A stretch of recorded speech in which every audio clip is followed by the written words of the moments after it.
A veces nosotros cuando miramos el pasado, cuando miramos nuestro pasado, tendemos muchas veces a fijarnos más en lo que ha ido mal, en lo que no funcionó, en lo que no salió. Y me gustaría transmitir algo que es una experiencia personal. Lo nuevo puede surgir de lo aparentemente viejo, con nuevas combinaciones, con nuevas formas de ligar elementos que parece que no tienen una relación. Eso es lo que vamos a ver hoy. El tema de las creencias es un tema absolutamente profundo y potente. Y cuando hablo de creencias no hablo sencillamente de ideas, de cosas que se me pasan por la cabeza y que mañana se van.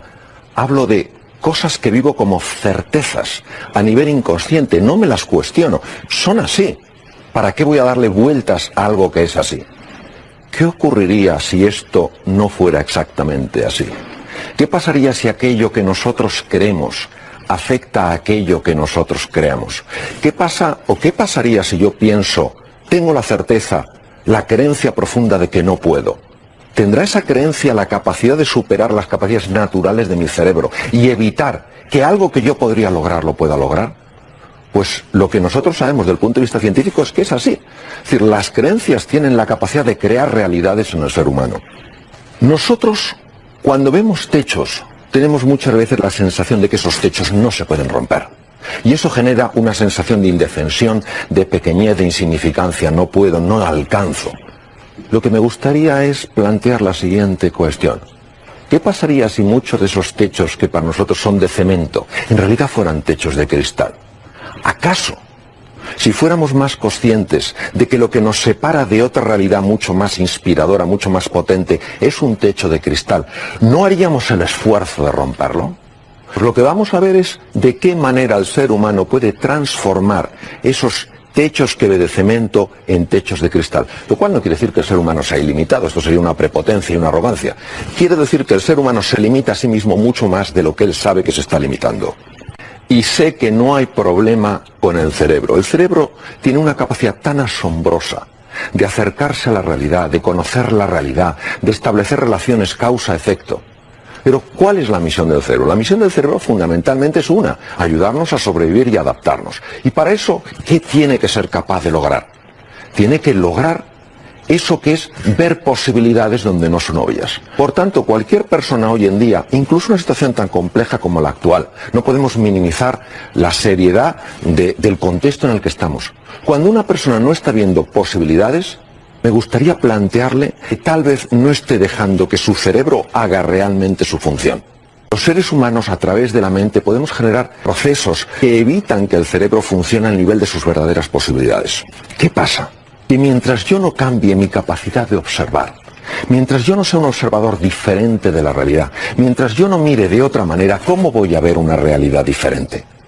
Es decir, la invitación para todos nosotros es la de convertirnos en distintos, en diferentes observadores de la realidad. No en convertirnos en una persona distinta a quienes somos, sino ser mucho más quienes somos. Y desde este ser real, observar.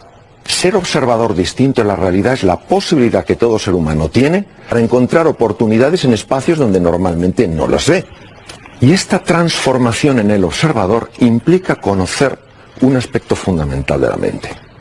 Perry se dio cuenta de que tenemos dos mentes diferentes. En principio, idealmente, tendrían que colaborar juntas para ayudarnos a ver esas posibilidades que nos permiten adaptarnos a un mundo nuevo.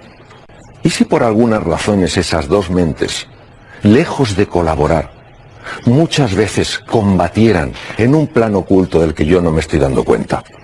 Los seres humanos no somos conscientes de lo contradictorios que somos con nosotros mismos. Hay veces que yo quiero avanzar hacia un sitio y digo, si es que no puedo, si es que no puedo, si es que algo me lo impide. Y no me doy cuenta que soy yo mismo el que estoy limitando mi propio movimiento, porque no tengo esa perspectiva para darme cuenta de eso. La mente inconsciente es una mente oscura. Y cuando digo oscura no quiero decir mala ni perversa. Quiero decir que trabaja por debajo de la conciencia. Nos interesa precisamente la mente inconsciente, porque es la que más afecta a la hora de aflorar recursos o mantenerlos cautivos y secuestrados. Dentro de la mente inconsciente hay que distinguir dos apartados bien diferentes. El primero es lo que se llama la mente repetitiva, generadora de automatismos. Sin embargo, hay una parte más profunda, emergente, intuitiva y transformadora del inconsciente. Y de esa es la que quiero hablar. Porque la primera, la de los automatismos, muchas veces lo que hace es anularnos. nos secuestra, nos paraliza y nos esclaviza. Pero la otra parte, si consiguiéramos conectar con ella, nos ayudaría porque tiene un potencial absolutamente excepcional. ¿Cómo funciona esta parte que nos ayuda? Funciona con un sistema en paralelo, porque está muy ligada al hemisferio derecho del cerebro. ¿Qué es un sistema en paralelo? Un sistema en paralelo es muy fácil de entender. Es que yo voy cogiendo información de distintos sitios que aparentemente no tienen ninguna relación entre sí, y encuentro una relación que es creativa, que es innovadora y añade valor a mi vida. De 3 puntos, que el hemisferio izquierdo, la mente consciente, es incapaz de ver la relación, el hemisferio derecho ve la posibilidad de un triángulo. Pero ¿qué pasa? Que yo no soy consciente de que él está generando ese tipo de conexiones, analizando todos los aspectos que pueden tener en común cosas que a nivel consciente parece que no tienen nada en común. Ahora, ¿cómo se accede a nivel del inconsciente? Para acceder al nivel inconsciente es esencial entender el impacto de las emociones. Si una persona no está entusiasmada con algo, no está determinada y resuelta a lograr algo, si no es persistente y no es paciente, esa parte que ayuda del inconsciente no se pone en marcha, porque esa parte que se pone en marcha no se pone por un razonamiento lógico, sino por un vínculo emocional, ya que el hemisferio derecho está mucho más vinculado con el sistema emocional que el hemisferio izquierdo. Lo que sabemos es que son una serie de fases las que indican que se está conectando con el inconsciente. La primera es la fase de descubrimiento. ¿Qué es una fase de descubrimiento? Es donde yo antes veía un muro, es inaccesible para mí, yo no puedo, yo no valgo, yo no sirvo, no soy capaz. De repente se abre un mundo nuevo. Me doy cuenta de que sí que puedo. Me doy cuenta sobre todo de que hay algo más allá de ese muro que yo veía. ¿Qué pasa? Que cuando uno cambia un muro por este paisaje tan extraordinario, se da cuenta de que se ha abierto un nuevo mundo. ¿Y qué pasa? Que este paisaje, esta visión, este horizonte, tiene la fuerza de inspirarme y decir, ven, ven, da un paso adelante. Y entonces se abren lo que yo llamo las fuerzas del corazón. Está envuelto en 6 capas, porque en mi experiencia son 6 las fuerzas del corazón que se abren cuando alguien se siente inspirado por una nueva posibilidad. Y son estas. La primera es la pasión. Empiezas a sentir pasión por eso que quieres conocer con mayor profundidad. El coraje. ¿Por qué? Porque es un entorno incierto. Pasas de un muro a un mundo nuevo, el coraje ante la incertidumbre. El tercero, el compromiso. La determinación, ser inasequible al desaliento. La persistencia y la paciencia. Todo esto es importante que sepamos que está abriendo el inconsciente de par en par. Pero como normalmente no damos demasiado valor a las fuerzas del corazón, pensamos que todo depende del intelecto, no nos damos cuenta, no somos conscientes de lo que está sucediendo, porque sucede, digamos, en un plano bajo tierra, como el crecimiento de una raíz que no lo vemos cuando solo miramos desde fuera. ¿Para qué necesitamos estas fuerzas? Para superar el miedo a lo desconocido, para ponernos en marcha. Es una serie de mensajes que sí me gustaría recalcar en relación a estas fuerzas del corazón. Hay muchas personas que ven una distancia tremenda entre donde quieren estar y donde están. Lo que les quiero decir es que si de verdad algo les inspira, la distancia no importa. Es irrelevante. Que no se dejen convencer por la distancia para conseguir su sueño. Es irrelevante si están entusiasmados. Si las fuerzas del corazón se han puesto en marcha, el inconsciente está puesto en marcha y va a encontrar un camino antes o después. Segundo, que la gente persistente logra su éxito precisamente donde otros abandonan. Lo que hoy nos parece normal, nos olvidamos de que ayer era solo un sueño. Me gustaría que cada uno hiciéramos el ejercicio de ir hacia atrás un poco en nuestro pasado, en nuestra historia, para recordar cuántas veces fuimos capaces de superar cosas que nos parecían imposibles de superar. Ahora es cuando tenemos que traer esos recursos emocionales que están en el pasado y que los hemos olvidado. Traerlos delante para que sepamos que si pude, puedo y podré. Y que vas a triunfar no porque sepas que vas a triunfar, sino porque estás decidido a hacerlo. La tercera fase es la resolución. ¿Qué pasa cuando una persona tiene esa resolución? Pues que empieza a encontrar obstáculos. Una persona que no me ayuda, una persona que no me comprende, y empiezo a enfadarme con esas personas. Hagamos lo que hace un río. Un río en su camino hacia el mar no se enfada porque se encuentre con una piedra. Sencillamente la sortea. ¿Quién es el siguiente? Tú no me ayudas, ¿quién me puede ayudar? Tú no me das el recurso, ¿dónde puede estar? Es decir, ese concepto de río. Llevemos la energía donde hay que llevarla, no donde no hay que llevarla. No a enfadarse, sino a buscar resultados. Y claro, el ser humano, por supuesto que tiene problemas con el miedo, pero los principales problemas los tiene con la ignorancia que no sabe quién es en realidad. ¿Cómo podemos pasar de ese paradigma del miedo, de esa lente del miedo donde nos sentimos asustados por las cosas, a una de confianza? Yo puedo, no quiere decir que lo pueda todo, pero desde luego algo puedo. Hermann Hesse, este escritor tan extraordinario, decía que para que surja lo que de verdad es posible, es preciso intentar una y otra vez, determinación, persistencia, paciencia, aquello que nos parece imposible. ¿Queremos saber cómo pasar del paradigma del miedo al de la confianza y cómo trascender nuestras aparentes limitaciones? 1. Comienza justo donde estés y con lo que tengas. Nunca vas a tener el día ideal. Nunca vas a tener la oportunidad única. Nunca vas a tener el chollo. El mejor momento para empezar es aquí y ahora. Con lo que tengas, con lo que puedas, con lo que encuentres. Ponte en marcha. Es la acción lo que marca la diferencia. En épocas donde lo que toca es esforzarse, no dejes de hacerlo. Es decir, hay épocas en las que lo que toca es divertirse.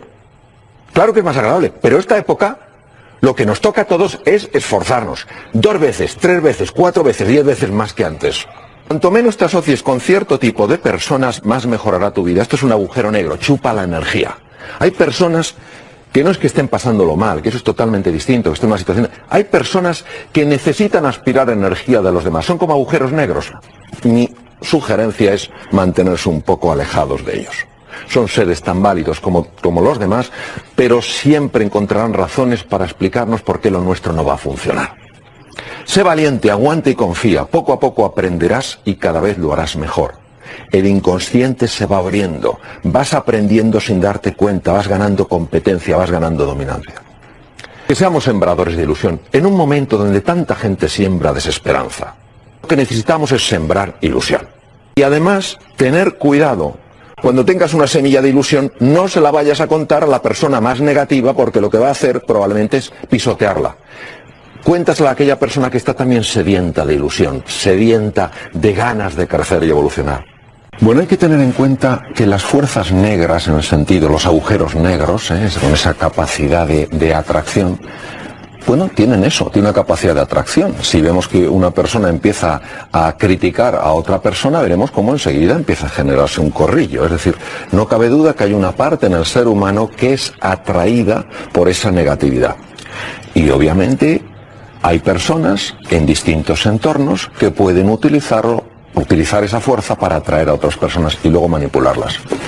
Creo que es triste que, teniendo en cuenta todo lo que el ser humano puede poner en marcha para atraer de una manera bella, generadora de valor y de abundancia a los demás, decida poner en marcha esa fuerza.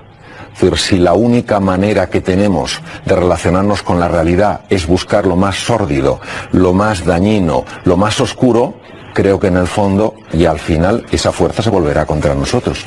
Cuando alguien tiene un sueño, una ilusión, ha de ser cuidadoso desde mi punto de vista con quién la comenta, porque hay una gran tendencia a juzgar antes que a explorar, a decir las razones por las que algo no va a funcionar que las razones por las que podría funcionar. Yo diría que el sueño hay que compartirlo con aquellas personas a las que tú sabes que realmente les importas y que realmente te pueden ayudar para que ese sueño cristalice de una manera más rápida en una realidad.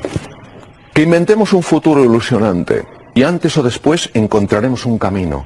Hemos de confiar en el inconsciente. No lo hablo desde la teoría, no lo hablo de los estudios, lo hablo desde la profunda experiencia en mí y en otras personas. Hay algo extraordinario que se va abriendo cuando nosotros creemos.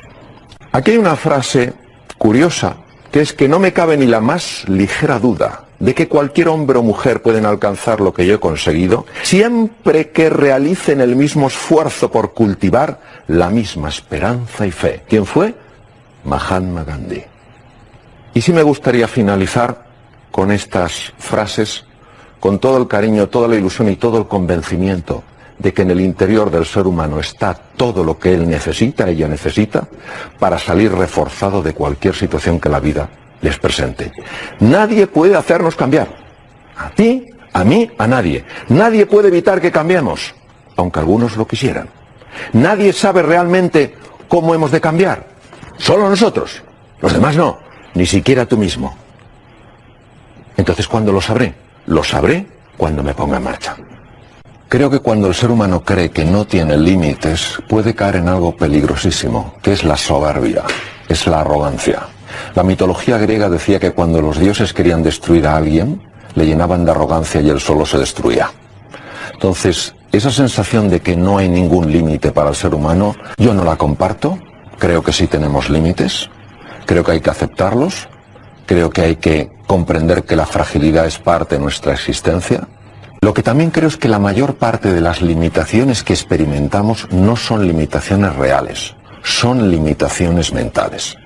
¿Qué pasa cuando una persona intenta romper uno de esos límites? ¿Qué pasa si no lo rompe? No importa, porque por el solo hecho de entrenarse para romperlo, ya ha crecido como ser humano. No es solo el logro, no solo es el objetivo, es el proceso. En realidad el objetivo, los objetivos los necesitamos no tanto para alcanzarnos, sino para convertirnos en la persona real que somos. Es ese estirarnos lo que va sacando lo mejor que nosotros. A lo mejor no consigo ese objetivo, lo importante es que he crecido, que he aprendido. Yo creo que el mensaje que puede ayudarnos tremendamente es no se trata de intentar cambiar a los demás. No podemos cambiar a nadie, por más que nos empeñemos. Nosotros podemos inspirarles, podemos motivarles, podemos apoyarles, podemos ayudarles, pero no podemos cambiarles.